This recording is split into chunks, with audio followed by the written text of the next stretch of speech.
Yeah. So I wanted to tell you about a few things that you've said that you've reminded me of and want to comment on. The Greeks talking about, like, when they say, what is it in Greek? Sorry, that Panagia. Yes, so they say Panagia mu as an expression, which means Yeah. my Panagia, my, it's the title to the Theotokos. Yes. My mother. Yeah, yeah. Yes. And that familiarity with the saints. I think before we stop, sorry, we had the break, we were talking about the presence of the saints, not a far off. In Orthodoxy, the saints are not something that happened in the past. It's something that is very present now and that we follow on from. Therefore, it's a very present thing, not a tradition actually that's in the past. And it's happening now. There's present day saints, and there's saints from 50 years ago, 20 years ago, 30 years walking among us. That's people that are curious about Orthodoxy.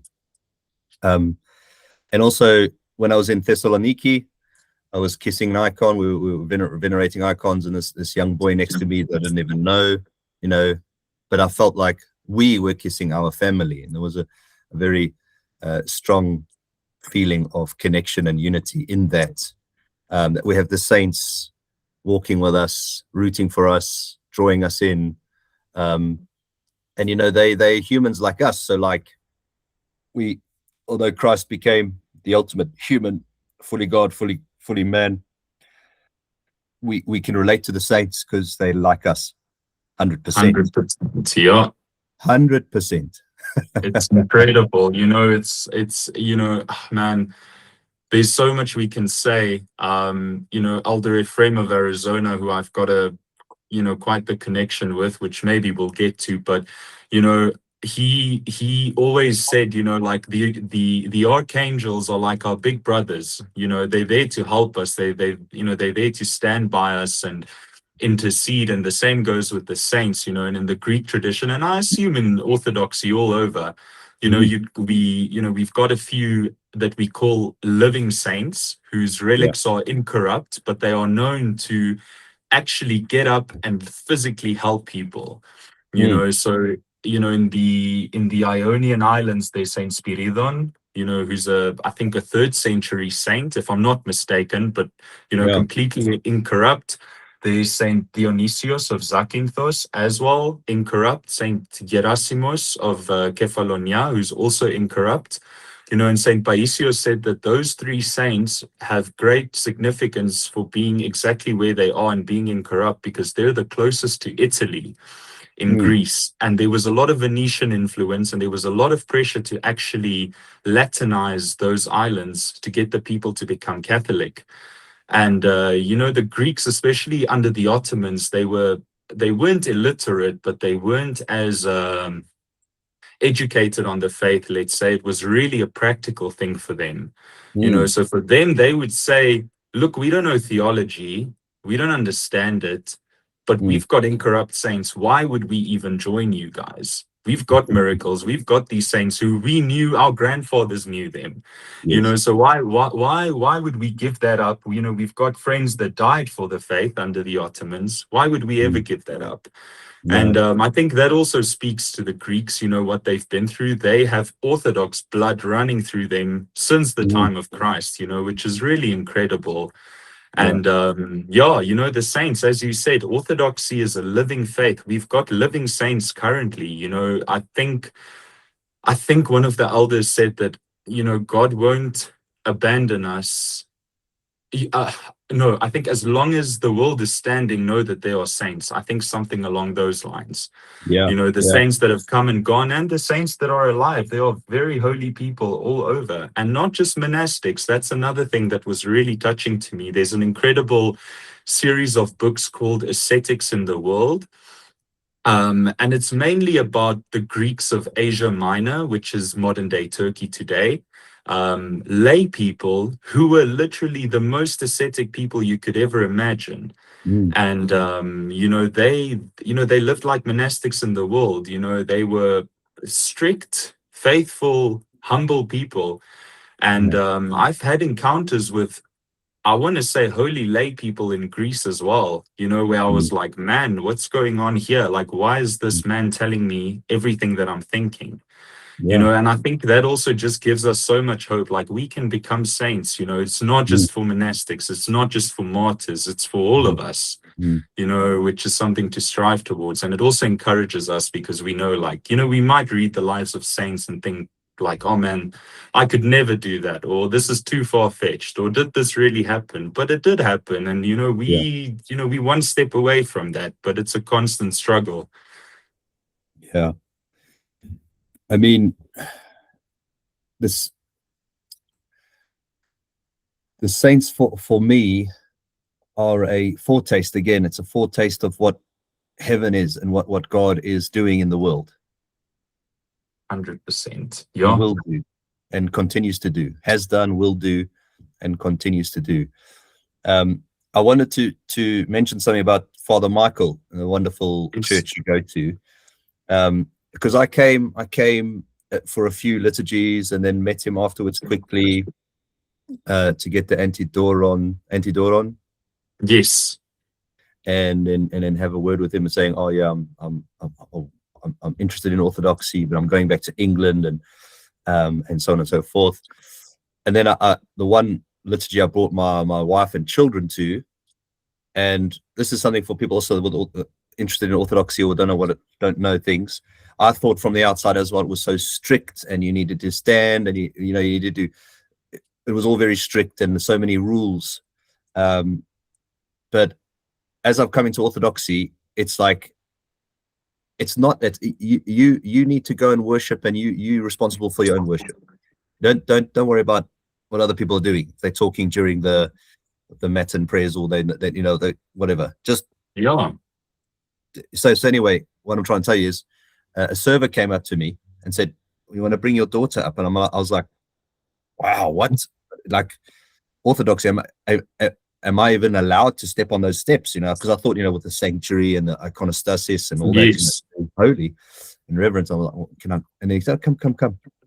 And then Father Michael comes out the side door, one of the side doors, and gave us a book, a children's book. Gave my daughter, like was during the liturgy. It's like going on. Like, what are you doing? Priests are supposed to be. What's happening here? And that's also one thing people must know. Like, the priest disappears for me, as someone, Father Alexander, the priest with all the robes and that, and because everything else is beauty as well, beautiful and shiny, and he disappears because he has to sacrifice. He's disappearing really into the liturgy. It's not about him. It's not about the priest. And normally the sermon's right at the end, and it's about 5 minutes long, and it's just punchy, and it's what you need to hear. 100%. 100%. It's like it's so funny. I think with with modern Christianity, the whole service is based around the sermon. So even my family would ask me like, "Oh, in what language is the sermon?" I'm like, "The sermon? We actually did not have a sermon until recently. Father Michael is not the kind of person to really talk loudly in the church or give a sermon. On major feast days, he might say something short and sweet at the end, but we never had sermons. I didn't know about sermons. I'm like, we don't have sermons. Our liturgies, our services are worship. It's pure worship. That's what it is. It's prayer, it's worship. The main service is the liturgy surrounded. Well, it's all about Holy Communion, the holy gifts. And as you said, the sermon's normally short and sweet, exactly what you needed to hear. There's nothing you can say after the liturgy. What can you say? The readings gave you everything, the hymns gave you everything. There isn't much you can say about it. So even at the monasteries, they don't do sermons. It's not a thing. You do the liturgy and that's it. And that's what I say to people also, although I say come and see, but I do say that the message is the medium. I think Marshall McLuhan, there was a guy an artist back in the day, Marshall McLuhan, he's a famous message with the message is the medium. And that's it. Like the icons, the taste, the smell, the sound, that is the message. Pay attention. Stand. Okay, I know There's pews in the cathedral. We could talk about this, but local church has not many pews. The Russians like to stand, and it's normally the old grannies that still stand because they've been doing that all their life. And 100%, yeah.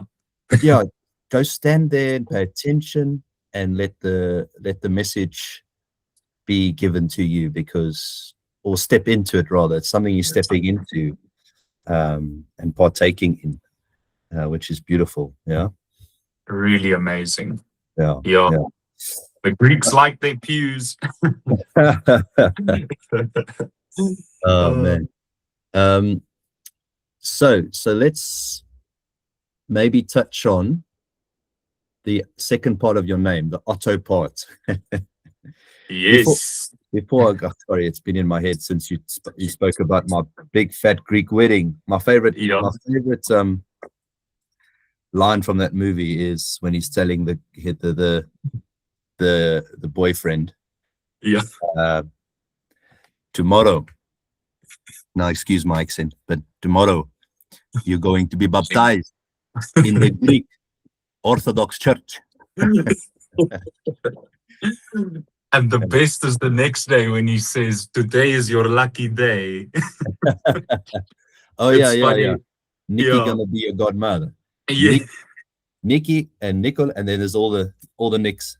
All the Nicks and it's so funny. The day I got baptized, one of my Greek friends actually sent me a photo of the father, Mr. Gus, saying, "Today's your lucky day to be baptized." So I was like, it is. A friend of mine, Giovanni, a Roman Catholic guy who went to Orthodox. He's Orthodox now. Also, the night before, and I phoned him up. I couldn't make his baptism. It was in Johannesburg. Yes. This was a few years ago, right? You might know Giovanni. Yeah, so I think we've got the same spiritual father, Father George, who's in Joburg and Melrose. Yes, I think I met him briefly once. Yeah, Father George also. I've met Father George, and he gave me a book or two. Nice conversations with him. But I phoned Gio and I said, "Giovanni, tomorrow you're going to be baptized in the Greek Orthodox Church." It's amazing. So there's a connection between you and I. Obviously, the religious faith. I've met you at the church, which is beautiful. But then on Father's Day, this past Father's Day, I'm on WhatsApp and I see your story, the WhatsApp profile story, and I'm like, hold on, Krano Otto, the guy, Krano Otto. I can't believe I didn't see it because of your height as well, your name. I'm like, you know why? I was like, I can't. The Greek Orthodox and Afrikaans. I don't know how that. You wouldn't expect that. Yeah, and then it happened to be Krano Otto, the ex-Springbok, who also, another layer of it, coached me back in the day in Brakpan. Incredible. Such a small world. Yeah. So those who are listening who may not know Krano Otto and not a rugby fan, Krano Otto played rugby for the Springboks, the most honored position, probably, I don't know, after the president. I think if you play Springboks, you are venerated. Dare I say worshipped in South Africa. And also the Blue Bulls. Yes. And he's done some coaching. I don't know if he coaches anymore, but how was it? Like, I mean, you must have been quite young when he was, or even were you born when he was playing? So I think I was born in 2000. He stopped playing in 2002. Yeah. So, I mean, I was very young, but obviously I did grow up fully immersed in rugby culture, obviously with his background. When he stopped playing, he was coaching at Tux at the University of Pretoria for a while. When he coached you, which was so incredible to hear, at the Falca in Brakpan, and I mean, those days, I remember it so well. I used to go with him sometimes, even on some of the training camps I was there. So we probably knew each other. We just didn't put two and two together. Yeah. So, incredible. I mean, that was probably 2005, 6, Yeah. that sort of time. I played 2 games for the Falca, and I struggled to break into the side. But I mean, I was part of the squad. Brakpan's a beautiful place. It was different back then. Yeah. It's changed Very a lot, much I so. guess. Very much so. Yeah. And there was but great players there, like the captain was Johan Kraus, Sean Plykies, Philip Limmer, who now coaches at the Sharks. He's the Yes. sports coach at the Sharks. Who would have known that there was a connection there, and then I would have met you much later in life. And then I'm coming back to South Africa soon, and I'm sure we will be meeting up in some 100%. I'm excited. So we can talk about these things. It's incredible. Yeah. Okay, last thing before we wrap up here is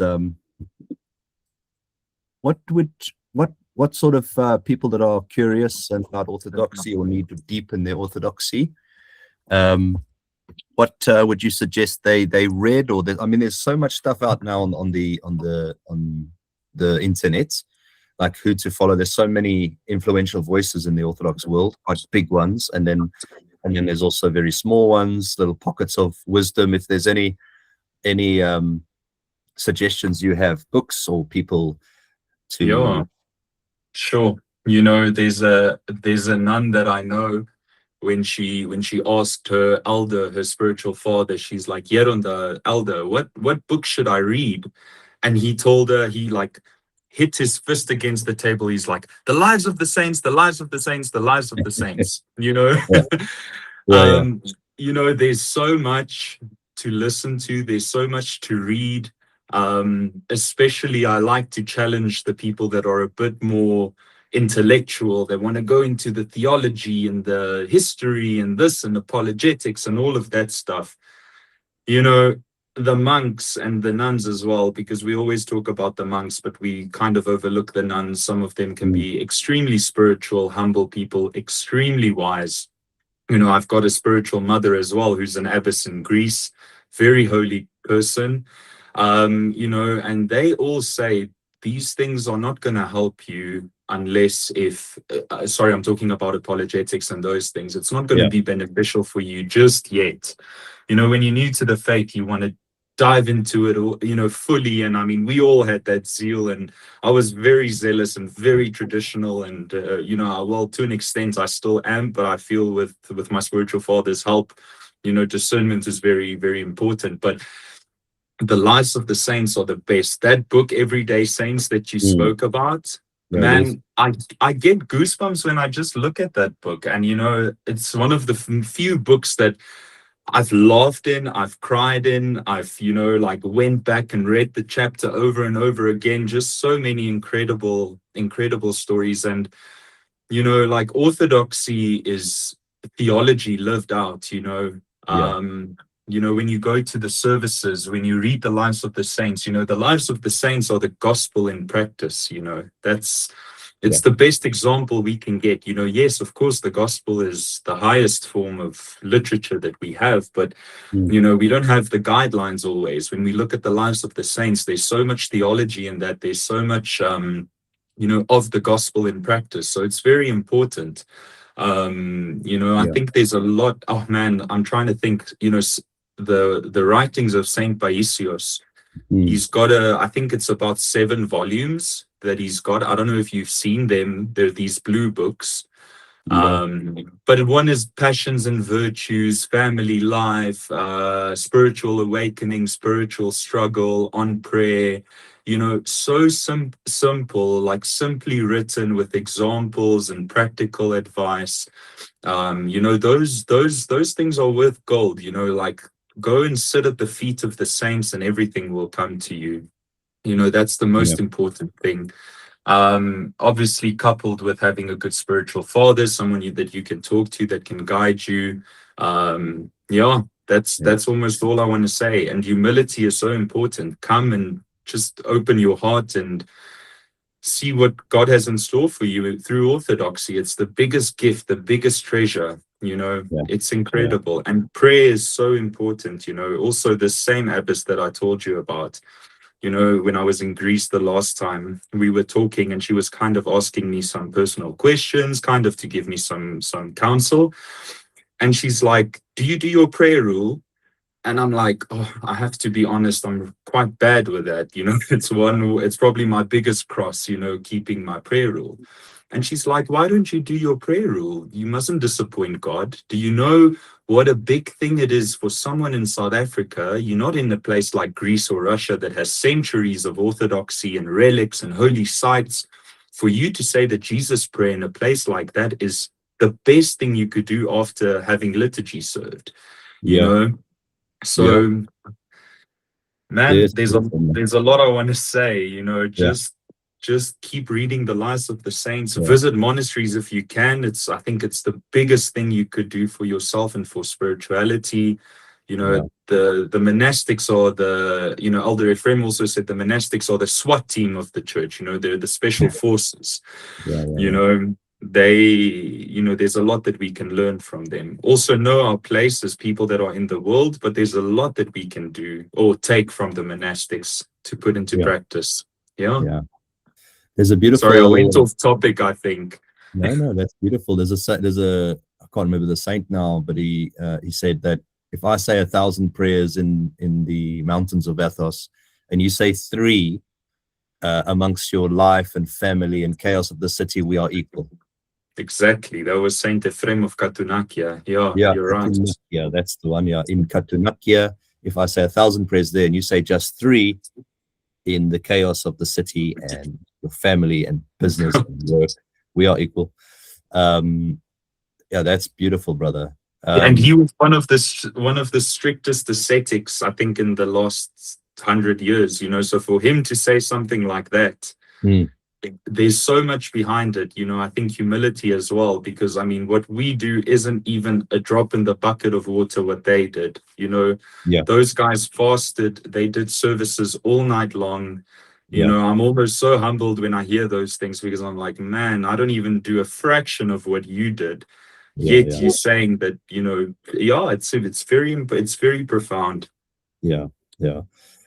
And also something you said about the theology, going back to when you were talking about the Venetian influence in that part of Greece, where Latin West, if you like to call it, was very and intellectual and rational, but the Greeks that were there were very practical, and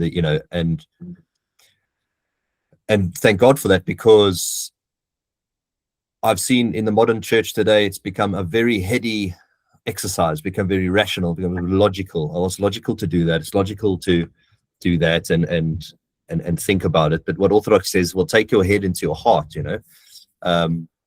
Was it Theophan the Recluse who said, prayer is standing in front of God with your head in your heart, just standing there, and then your heart knowledge. So like, it's practical stuff. That was, the ancients knew the heart was like the knowledge center of the person. It wasn't your head.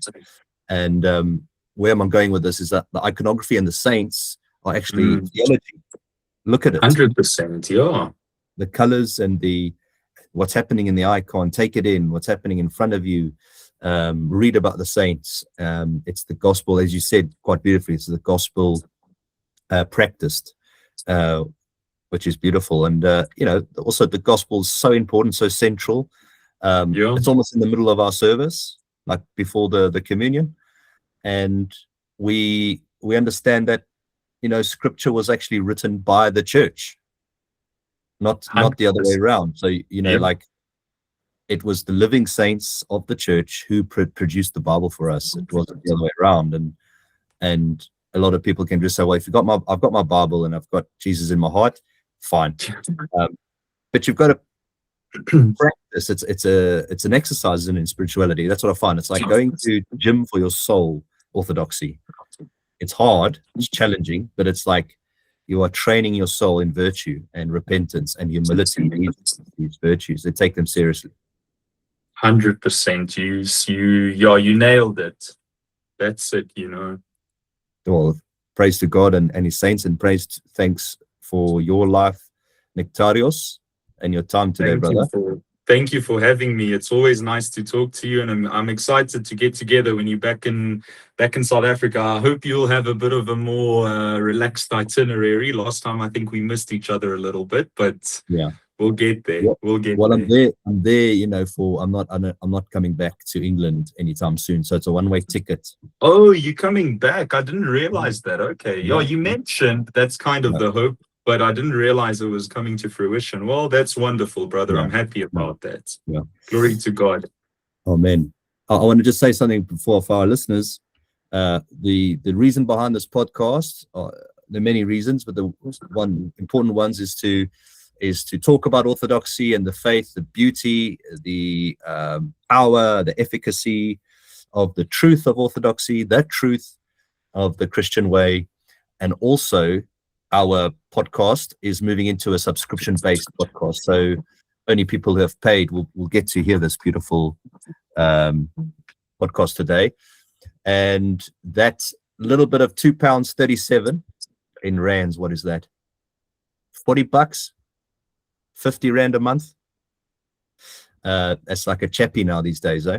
That's not too bad. Even for us. Yeah.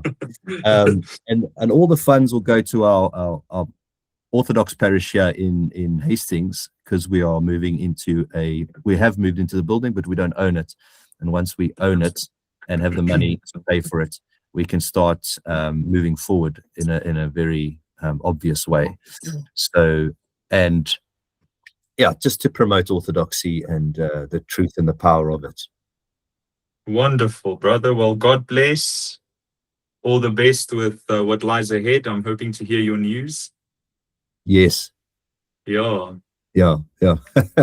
And thanks for the chat. It was nice talking to you. I feel I can go up all day with these things, Yeah, I know. It's hours been like how it was been hours. So yeah. Wow. So thank you for the time, my brother. Anytime. We'll talk soon. So, Sunny Bunani, thank you for listening to the Sunny Banana.